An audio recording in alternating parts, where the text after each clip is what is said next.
മലങ്കര സുറിയാനി കത്തോലിക്ക സഭാ വാർത്തകളിലേക്ക് സ്വാഗതം.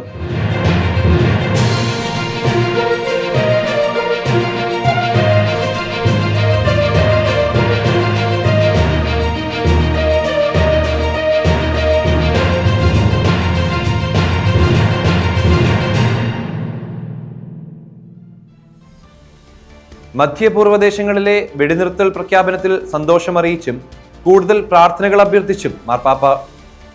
മധ്യപൂർവ്വദേശങ്ങളിൽ മാത്രമല്ല, ലോകം മുഴുവനും വലിയ പിരിമുറുക്കത്തിനും ഭീതിക്കും കാരണമായ സംഘർഷങ്ങൾക്ക് താൽക്കാലികമായ വിരാമമിട്ടുകൊണ്ട് 2 ആഴ്ചത്തേക്ക് വെടിനിർത്തൽ പ്രഖ്യാപിക്കപ്പെട്ടതിൽ തന്റെ സന്തോഷമറിയിച്ച് ലിയോ 14 മാർപ്പാപ്പ. ഏപ്രിൽ 8 ബുധനാഴ്ച വത്തിക്കാനിൽ വിശുദ്ധ പത്രോസിന്റെ ചത്തുരത്തിൽ അനുവദിച്ച പൊതു കൂടിക്കാഴ്ച വേളയുടെ അവസാനമാണ് പ്രതീക്ഷയുടെ അടയാളമെന്ന് വിശേഷിപ്പിച്ച ഈ തീരുമാനത്തെ പാപ്പ സ്വാഗതം ചെയ്തത്.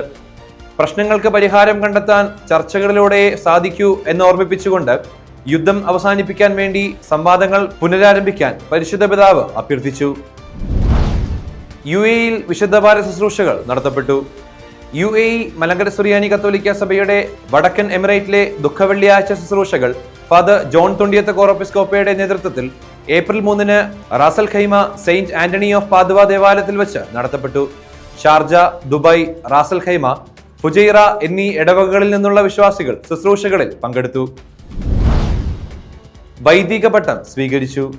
തിരുവനന്തപുരം മേജർ അധിപതിരാസനത്തിലെ deacon Alan Varghese Baloor, deacon Danny Puthumana, deacon Mathew Mukalavila, deacon Geevarghese Kuttivadakkethil എന്നിവർ April 7 Thiruvananthapuram saint Mary's major archieparchial cathedral വെച്ച് മലങ്കര സുറിയാനി കത്തോലിക്ക സഭയുടെ തലവനും പിതാവും മേജർ അധിപതിരാസനത്തിന്റെ അധ്യക്ഷനുമായ മോറൻമോർ ബെസേലിയോസ് കർദിനാൾ ക്ലീമീസ് കാതോലിക്ക ബാവയിൽ നിന്ന് വൈദിക പട്ടം സ്വീകരിച്ചു.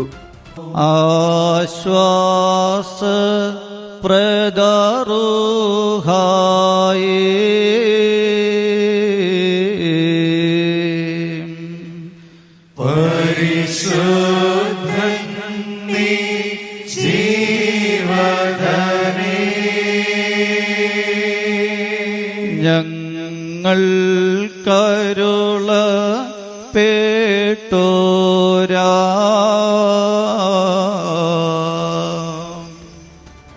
മാവേലിക്കര ഭദ്രാസനാധ്യക്ഷൻ അഭിവന്യ മാത്യൂസ് മാർ പോളികാർപ്പസ് മെത്രാപ്പോലീത്ത, തിരുവനന്തപുരം മേജർ അധിപതിരാസന സഹായമെത്രാൻ അഭിവന്യ യൂഹാനൻ മാർ അലക്സിയോസ് എപ്പിസ്കോപ്പ എന്നിവർ സന്നിഹിതരായിരുന്നു.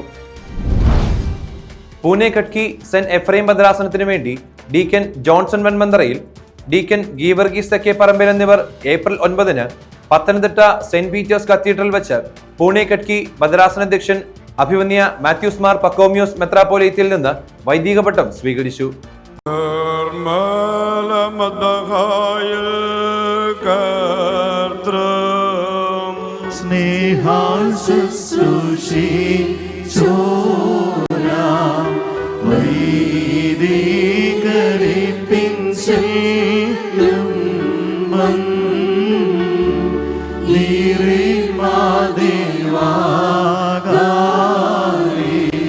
അഭിമന്യ യോഹാനൻ മാർ ക്രിസോസ്റ്റം മെത്രാപ്പോലീത്ത സന്നിഹിതനായിരുന്നു. ഇതോടുകൂടി ഈ വാർത്താ ബുള്ളറ്റിൻ അവസാനിക്കുന്നു. കൂടുതൽ വാർത്തകളുമായി വീണ്ടും കാണാം.